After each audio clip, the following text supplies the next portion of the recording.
How to sell more cars.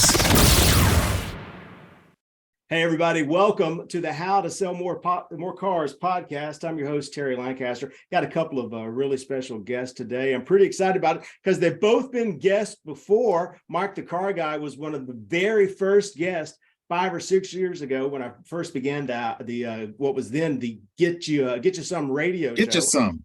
Kathi, Kruse has been a guest on there. Micah has been around the car business forever, one of the original social media guys. Kathi wrote the book on using social media in a dealership and creating a culture around that. So we're going to talk about that. We're going to talk about social media. Mike's doing a lot of work in the service department now. I want to ask Mike about building better relationships with service customers and maintaining that relationship to help grow the entire business. And I want to talk about their podcast, the First Pencil podcast. And I want to talk about building a culture at the dealership. But first and foremost, we're going to start with the trick question, Kathi. Guilty pleasure. I know y'all are music people. You're always talking about music. Give me your guilty pleasure. That song that always gets your head bopping, to get you turning up the radio, that you just don't want people to know about. Gosh, there's nothing that I don't care if people know. If they do, I won't like it. I won't. Well, give us one that you wouldn't think most people who know your musical taste would think. There you go. Huh. I mean, it's got to be punk, right? I don't know. That seems on brand. Most people would think of that first. But most people don't think that about me. Oh, yeah. Gosh, I mean, I'd say Sex Pistols, probably. Sex Pistols. Yeah, Anarchy in the UK, maybe. Anarchy in the UK. Well, there you go. I just watched that documentary not too long ago. That was pretty good stuff. Yeah. Indeed. Yeah. Mike, how about you? Guilty pleasure. All right, I'll give you one that people that know me would never pin on me. But when I hear the opening intro to this song, if I'm driving in my car or I'm standing here at my desk in my home office, I will start to dance uncontrollably, regardless of who's looking at me or who's around. And that's the song My Mustache from the Sparks. You know what? I don't know that song. My Mustache. Is that the one in that? Have you seen the commercial, the iPod commercial with the girl with the mustache? I haven't. No, I don't think so. I don't even know what it is. It's if you hear Mustache from the Sparks, you'll recognize it. Yeah, I hope it's Sparks because now they're very rich. Yeah.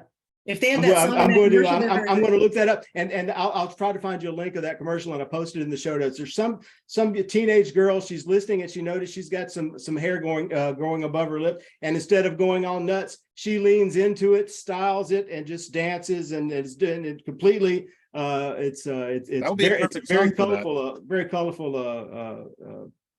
video.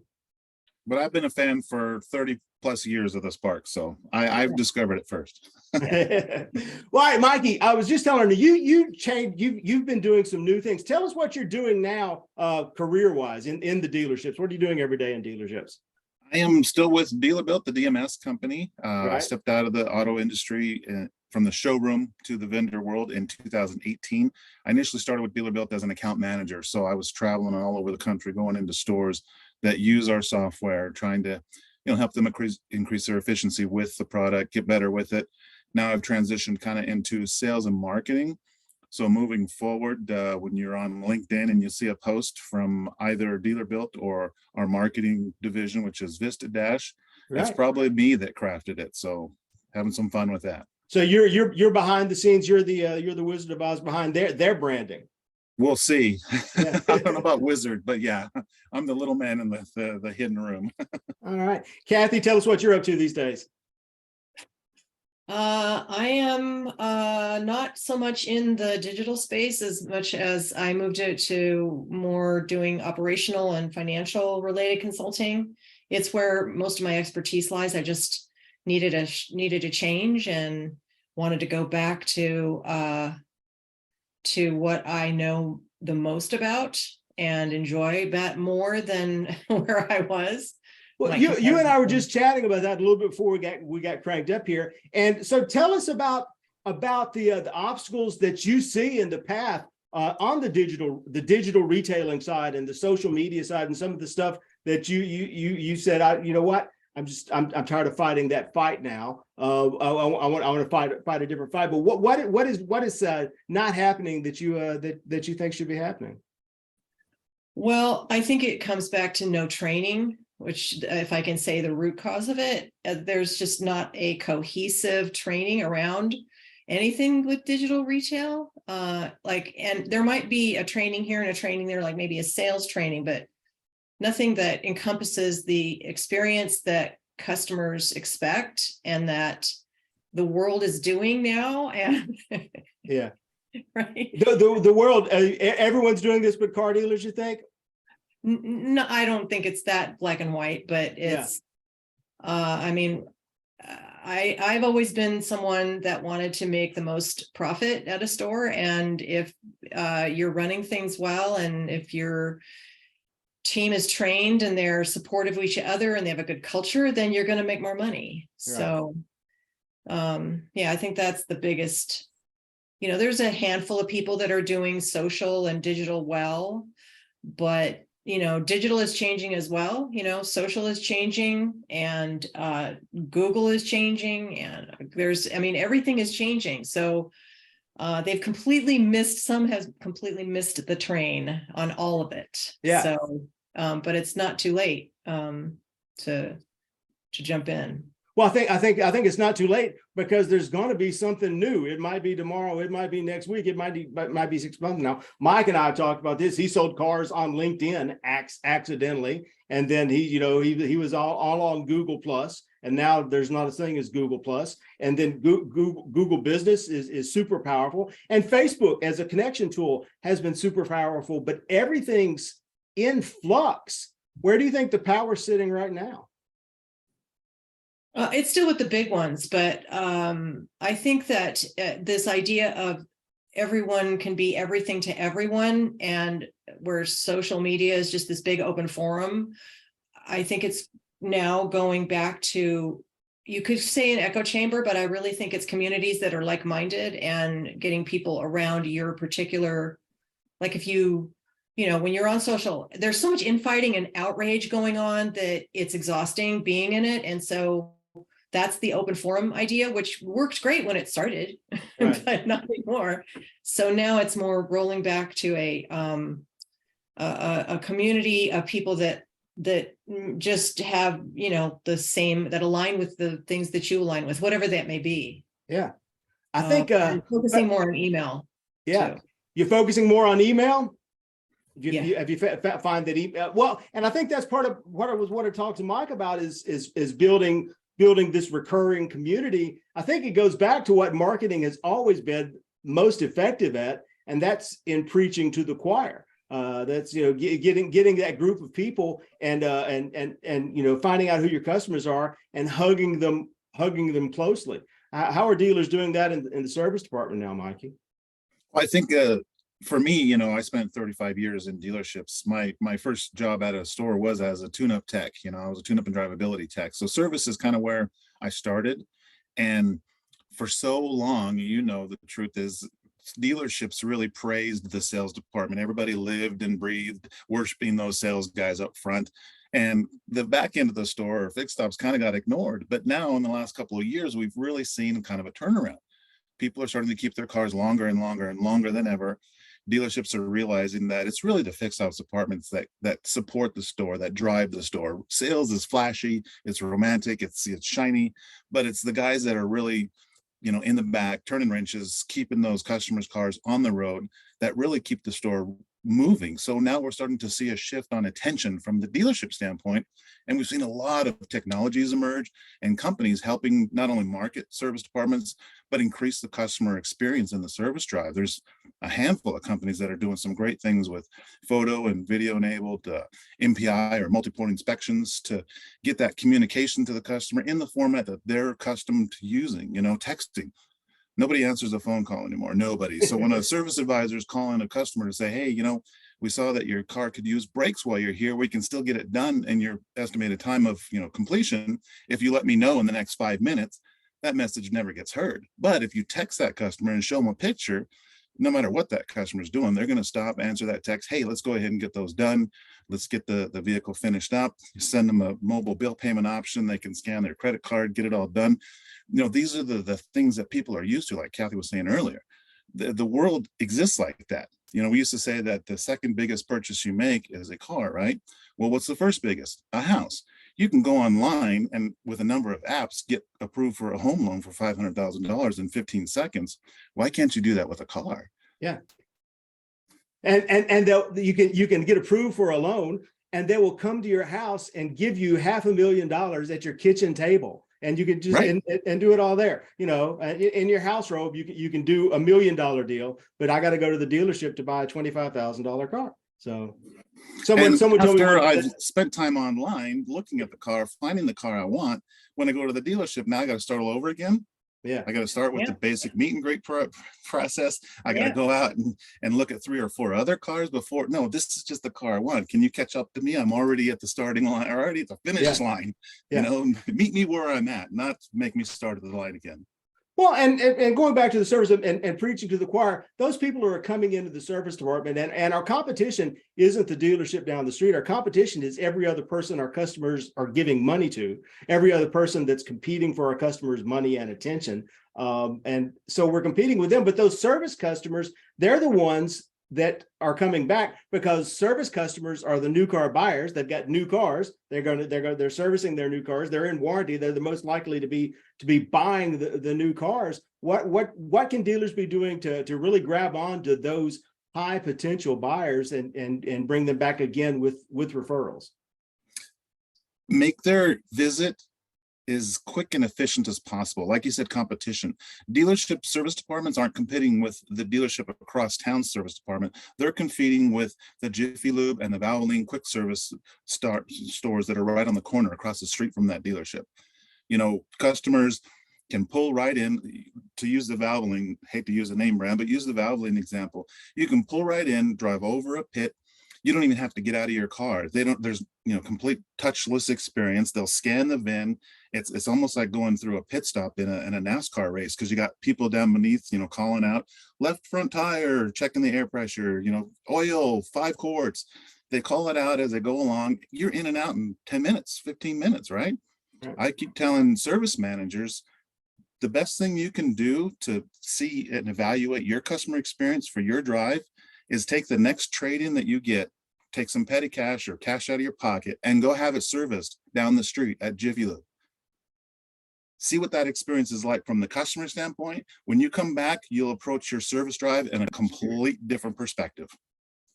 Because so feel it from their level. Kathi, one of the big impediments that I hear when I'm talking to dealers about instilling a culture that is more customer centric, that is more focused on the customer's needs than in the process that maybe the dealership is set up, whether it's on service or on the sales side. There's always this mismatch between what the uppers say they want and what is actually in existence, even the two don't always connect. What's the biggest impediment keeping them from connecting, you think? Lack of training, lack of openness, transparency, culture. It's not one particular thing, but it's also just a willingness to change a little bit, because there isn't any change happening. And I guess training, and I don't mean to say that there is such a thing out there, but I believe there should be training that's more holistic around where a person's, like what we used to do at the dealership I managed. So we were part of a larger auto group, but we had managers meetings pretty regularly, and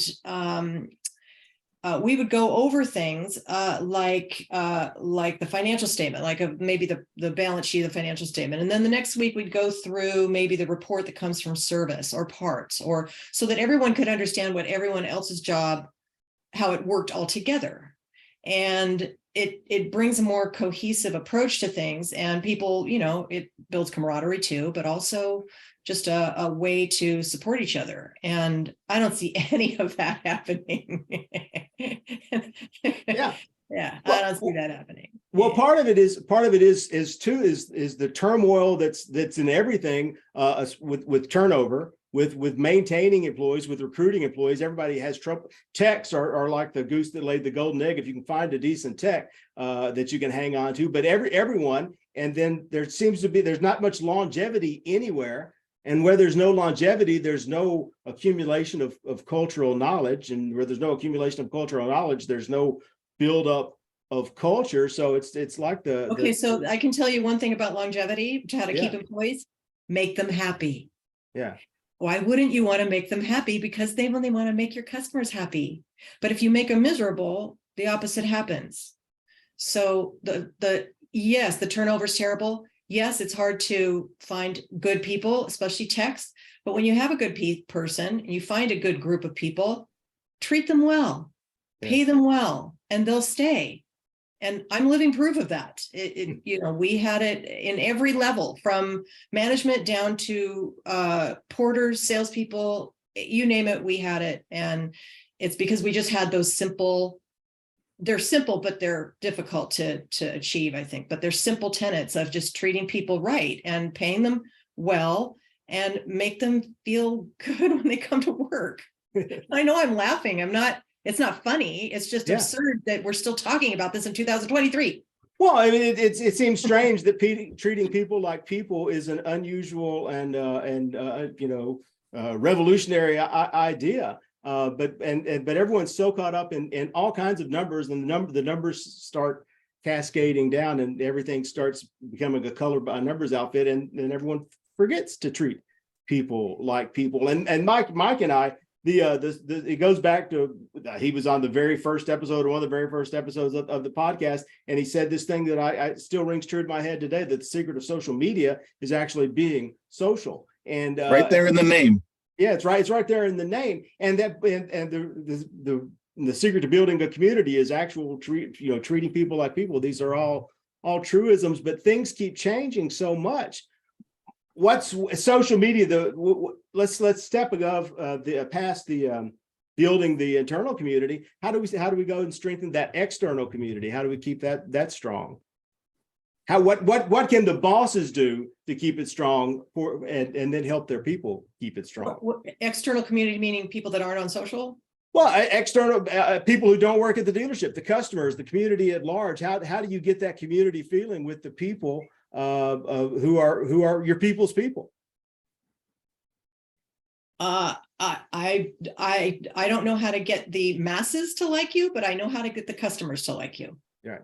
The masses maybe have to go to advertising, but right. We know what car dealership advertising looks like. So there's never an attempt to do that. It's more just all about the car. Let's sell the product. Here's the options, here's the price, here's the this. It's always about the focus on the product, not on where you buy. Right. And again, there's a few outliers out there that do focus on where you buy. That's important. But by and large, that's not the case. It's more like they just want to just give you all about the car and nothing about where you're buying it from. Well, they want to give you about the car, and they want the deal to be about the deal. And I've been producing radio and TV commercials since the dawn of the radio and television era. So it's always like that. But there are things you can do to stick in. There are other benefits that the customer are looking for than just price. They're like Mike talking about the speed. The speed. That's one of my biggest things. We're going to get you in and out fast. The speed of the process. The boosting the likability factor is something that the advertising can do and the people can do, but I think it starts with how you treat your people. Yeah, people still like new cars. That's the thing that drives us even to this day. I'm 1 year into a new vehicle purchase, and when I go out and I look at that truck sitting in my driveway, I actually just love it. And that's the part we need to insert into every aspect of what we're doing. People like new cars. They like to drive them. They like to show them off. They like to share them with their friends. No one likes the process of getting that new car. So that's the bridge we need to build, is getting a customer from wanting that new car to driving that new car easier, faster, more efficient. Like you said, in and out, the process needs to be streamlined. That's what we need to be authentic in sharing with customers out there, that we're here to help you get into the car that you already want. We're not here to sell you the car. You already want it. We're going to make this process quick and simple so you can start enjoying it. And then help them understand how service, what value there is in coming back for service. Just being connected to the store more. There's a huge disconnect there, and there's so much opportunity, but no one ever. I don't see a lot of people trying to work it. Like that's what I was saying about taking a holistic approach to it. Yeah, I think people love the car business so much that it becomes in the culture at large. It's one of the flashpoints now. EVs are a cultural flashpoint. The automobile business is having a moment in the cultural zeitgeist where it may not look the same 5 or 10 years down the road, and political parties are lining up behind it, and people are lining up behind it. Where does that fit into the dealership management level? That has to be a huge concern for everyone. And at the process level, EVs are changing the process. Well, I just finished writing 4 articles for Ernst & Young. They did a mobility study, and they found the digital retailing and the tenants around it, and the training and the language around it, language between salespeople and customers. It's being driven by electric vehicle customers. So another, kind of nudge to introduce training or just concepts and kind of improve the experience. But we'll see if that happens. I hope it does. But. Well, at that level, if digital retailing is being driven by the EV transition, and the EV transition is in part being driven by the manufacturers, and there's this disconnect between the dealership versus the manufacturers, because EV is an end around 100 years of franchise laws. What are the bosses in the big chairs thinking about that? Right. Like it's a threat. It's the old the SWOT analysis, the strengths, weaknesses, opportunities, and threats. That's the biggest threat there is. Yeah. I hope that I just hope that it can people to take action around it. I think also I could say that there's a lot of vendors creating a lot of noise, so it makes it more confusing, and you don't know what to do, and so you don't do anything. Right. The website providers that are the preferred vendors are just not great, and I mean, yeah. So there's obstacles, right? You have to be very diligent about what your plan is and what your strategy is to be able to make the money that it's going to, to make money, to stay profitable and stay away from the threat of the factory taking all your business. I always say the robots are coming, and like I said, whether it's the EV robots or the AI now. I mean, if someone right now is sitting at a computer trying to train an AI to do computer chat to drive them to a digital retail transition form, and whichever dealership group kind of gets that worked out first, they got a pretty big advantage. And there are plenty that are real close. There are plenty of vendors that are close. Every day we get closer and closer to fully intelligent two-way communications that are completely AI driven. We're close now. I mean, there's a number of vendors that are offering chats and, even calculating email responses on the fly based on the customer's inquiries. And it's getting pretty crazy out there. It is nuts, and it keeps moving faster. But the thing that never changes. And what I tell everyone is your superpower and your dealership superpower, and the thing that drives it together is your humanity, your ability to connect with human people, with other people in the community on a one-to-one level and a larger level. You guys have dipped your toes into the broadcasting arena. Tell us about the First Pencil podcast. The First Pencil kind of came up just on a conversation Kathi and I had during COVID. We started having kind of a regular conversation just as a way to stay connected and, talk to another human. We're all stuck behind computers on Zoom meetings and conference calls and such. And we just really didn't want to lose that personal touch. So we started having regular conversations, a lot of time to share a joke or vent some frustration about the car business, because we both have such a passion for this industry, or just talk about something, musically. And one day Kathi actually said, we talk about a lot of, kind of big ideas and a lot of things that other people could probably get some use out of, because we end up, talking about tricks of the trade and things that can help increase efficiency. Just, if I was at a dealership, I would share with her something that I came up with, or she would say, with one of the controller things that she's doing, something that's going on in accounting.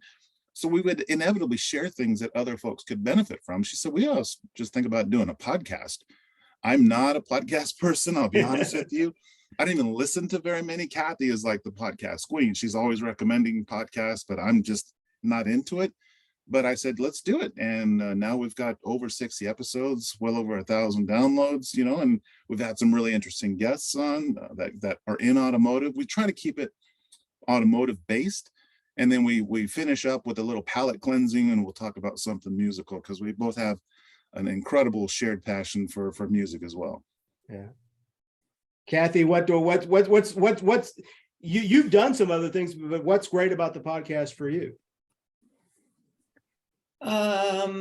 It gives me a way to present my thoughts in a different way, because I've blogged for a long time, and Right. I'm just running out of steam in that world, and Google doesn't pay much attention to smaller companies that have popular blogs, even mine that's been around for a long time.